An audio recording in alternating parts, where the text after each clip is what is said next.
Hello guys. आज इस audio video में मैं आपको बताना चाहता हूँ कि हर इंसान के अंदर ना अच्छाई और बुराई दोनों समान रूप से होती है। ना तो कोई इंसान पूरी तरह से अच्छा होता है, ना ही कोई इंसान पूरी तरह से बुरा होता है।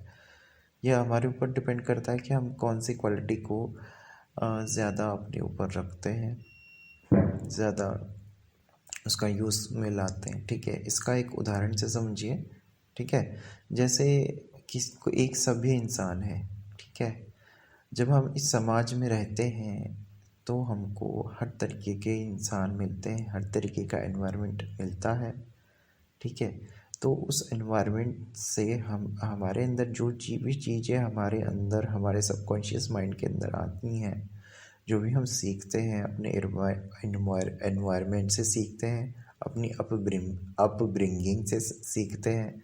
ठीक है, तो जो भी हम इससे सीखते हैं वो सब हमारे अंदर आता है, चाहे वो अच्छा ही हो चाहे बुरा ही हो। ठीक है, तो उसमें होता क्या है ना कि एक इंसान जब किसी माहौल में जाता है या दूसरे, सपोज़ करो कि उसका माहौल वैसा है, तो वो वहाँ अच्छा दिखाएगा कि ये इस मान लो कोई सत्संग में है तो वो साधु दिखाएगा कि मैं साधु हूँ। ठीक है, और अगर कोई बुरा इंसान है तो वो बुरे उसमें चला गया तो वो दिखाएगा कि मैं बुरा हूँ। इसका मतलब ये नहीं कि वो बुरा है, और उसका मतलब वो साधु वहाँ गया तो इसका मतलब ये नहीं कि वो साधु है, सत्संग में गया। और बुरा इंसान अगर बुरी संगत में चला गया तो इसका मतलब नहीं कि वो बुरा है। ठीक है, तो अच्छाई और बुराई हमें इससे मिलती है। अच्छाई और बुराई हमें दोनों चीज़ हमारे अंदर होती है।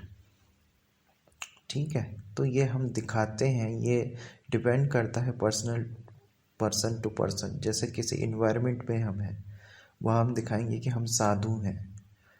ठीक है, और किसी बुरी जगह में जाएंगे तो हम वहाँ दिखाएंगे कि हम बुरे हैं। ठीक है, तो समझो मेरी बात को कि मैं क्या कहना चाहता हूँ आपसे, कि एक ही सोसाइटी में हर तरीके के लोग रहते हैं, अच्छे भी बुरे भी। लेकिन वो टैग हमने उनको लगा दिया है कि ये अच्छा है वो बुरा है। बुरा, देखो, किसी इंसान को, एक इंसान को गाली आती है, वो गाली नहीं देता है, वो आपकी नज़रों में अच्छा है। ठीक है, दूसरे इंसान को गाली आती है, गाली देता है, वो आपके इंसान में नज़रों में बुरा इंसान है। ठीक है, तो देखो, बुरा तो ऐसे दोनों ही, ना ही तो अच्छे हुए ना ही तो बुरे हुए। लेकिन हमने क्या मान लिया कि उसके अंदर अच्छाई है तो वो अच्छा है, वो गाली नहीं देता है। हालांकि उसको गाली पता है, वो गाली बोलता नहीं है। जहाँ उसने गाली अपने मुंह से बाहर निकाली तो वो सज्जन से दुर्जन हो जाएगा। एक दुर्जन इंसान जो है उसको तो गाली देता ही है, क्योंकि वो गाली उसको कहाँ से मिली, समाज से मिली, इन्वायरमेंट से मिली, तो वो बुरा हो गया। ठीक है, लेकिन एक जो अच्छा इंसान है वो गाली नहीं देता है। ठीक है, और वो सभ्य बना रहता है, तो इसका मतलब ये तो नहीं है ना कि वो, उसको गाली नहीं आती है, उसको भी गाली आती है, बोलना भी आता है। लेकिन हम दिखाते हैं, इस समाज में हम दिखाते हैं कि हम अच्छे हैं, लेकिन बुराइयों से तो हम भी नहीं बचे हैं ना, बुराइयों से भगवान भी नहीं बच पाए हैं। अच्छाई और बुराई दोनों ही इस संसार में है। ठीक है, तो हमें पता है, लेकिन हम अनुसरण किसका करते हैं? हम अनुसरण जो आ, उस चीज का करते हैं जिसकी ट्रेट, यानी जिसकी विशेषता, जिसकी क्वालिटी, जिसकी प्रकृति हमारे अंदर ज़्यादा है। अगर हमारे अंदर अच्छाई वाली प्रकृति ज़्यादा है तो हम अच्छाई को अनुसरण करेंगे, बुराई वाली की प्रकृति ज़्यादा, बुराई को ज़्यादा अनुसरण करेंगे। जिसको हम ज़्यादा वैल्यू देते हैं वही चीज़ जो है हमारी लाइफ में आगे जाके हमारे ग्रोथ में, हमारी पर्सनैलिटी में, हमारे कैरेक्टर को बनाने में हमारी मदद करती है। तो बस बात इतनी सी है कि दुर्जन व्यक्ति वो तब बन जाता है जब वो बोलता है, और सज्जन व्यक्ति वो जब चुप रहता है तो वो सज्जन रहता है।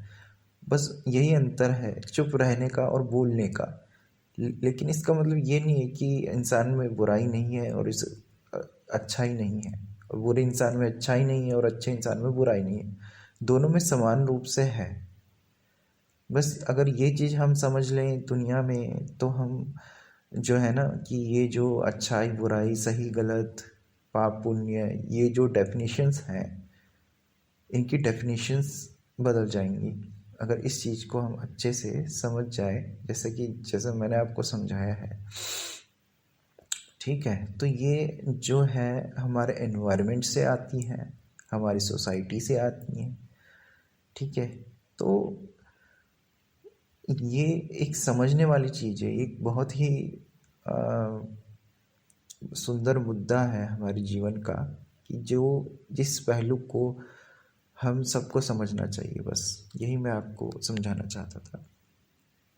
Thank you so much.